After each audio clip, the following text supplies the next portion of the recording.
भाई साहब, आपने कहा कि हमारी संस्कृति और हमारे संस्कार किस स्तर के थे,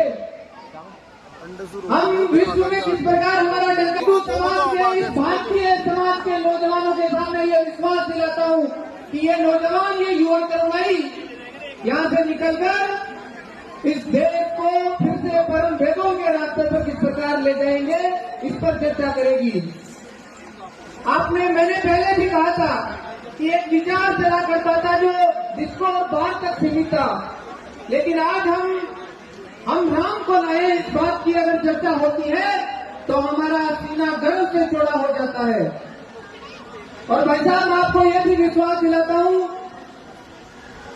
कि जिस प्रकार भगवान श्री राम को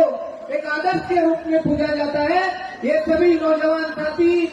और यहाँ पर पधारे सभी बुजुर्गों के आशीर्वाद से निकलकर भगवान श्री राम के उसी ध्येय को और उसी सपने को साकार करेंगे, जब ये भारत और भारत माता फिर से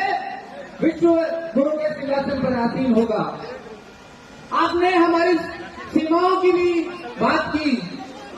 और किस प्रकार हमें सीमाएं सुरक्षित करनी है, और सीमाएं सुरक्षित तो हमारे सेना के बेटे अवश्य कर लेंगे, लेकिन मेरे प्यारे साथियों, जिस प्रकार भाई साहब ने कहा था कि सीमाओं के साथ साथ में हमें अपने घर भी सुरक्षित करने पड़ेंगे। इसीलिए तो किसी ने कहा था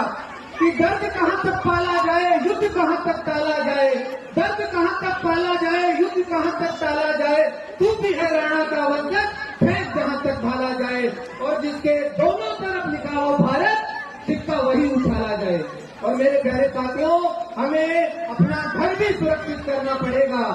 हम सौगंध खाकर जाएंगे और वो सौगंध इस प्रकार की होगी कि रावण अब हम नहीं पलने देंगे साधुओं के भेष में, अब चल नहीं पनप सकते इस अब्दुल कलाम के देश में, फौलादी हिंदुस्तान है ये, दुर्योधन की जंग नहीं, और